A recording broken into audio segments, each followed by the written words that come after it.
ታዋቂው አትሌት ፈይሳ ሌሊሳ የሞዴል ቀነኒ አዱኛን ህልፈት ተከትለው በእጮኛው ድምፃዊ አንዱዓለም ጎሳ ላይ እየቀረበ ያለውን ክስና ሂደት በተመለከተ ጠንካራ ትችትና ማስጠንቀቂያ ያዘለ መልእክት አስተላለፈ።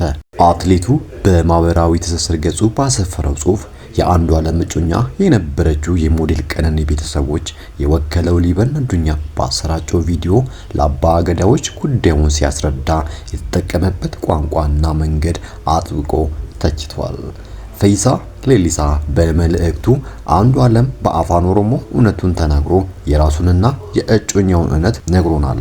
አንተ ወንድምየው ግን አባ ገዳዎች ፊት ቀርበ እነርሱን ለማደናገር በሚመስል መልኩ በማይገባቸው የወፍ ቋንቋ ወይም ባዕድ ቋንቋ ማለትም አማርኛ ለማለት ነው መናገር ተገቢ አይደለም ሲል ኮንኗል።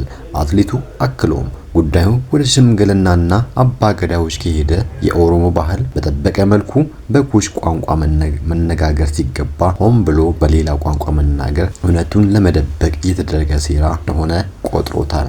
በጉዳዩ ላይ ቀጥተኛ ምክሩን ላይ የለገሰው አትሌት ፈይሳ በኦሮሞ ባህል ደም የሚመልስልን ወይም የሚከፍልልን ያጣን ህዝቦች አይደለንም በማለት አንዱዓለም እጮኛውን ገድሎ ከሆነ በኦሮሞ የጉማ ወይም የደም ካሳ ስርዓት መሰረት እንዲዳኘን፣ ነገር ግን ካልገደለ በግድ ራሱን ወንጀለኛ አድርጎ እጁን እንዲሰጥ መኮር የለበትም ብሏል። አንዱዓለም እውነቱን ተናገር፣ ገድለ ከሆነ በባህሉ መሰረት ጉማ ክፈል፣ ካልገደልክ ግን እጅህን ንጹህ ከሆነ ግን እምቢ በል፣ በግድ ወደ ጉማ ስርዓት ራስን አታስገባ ሲል አትሌቱ ለአንዱዓለም መልእክቱን አስተላልፏል።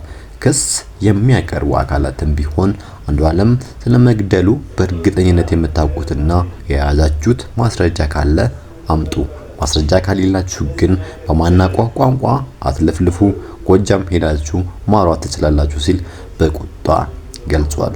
በመጨረሻም አትሌቱ የህብረተሰቡን አቋም በተመለከተ ሲናገር አንዱዓለም በህይወት ባይኖር ኖሮ ስለሟች እጮኛው ቀነኒ ያልሆነውን ሁሉ ትቀባጥሩ ነበር። እናንተ እንደ ነፋስ ናችሁ፣ ነፋስ ወደ ፈለገው እንደሚነፍስ ሁሉ እናንተም አቋማችሁ አይታወቅም ሲል ትችቱን ሰንዝሯል።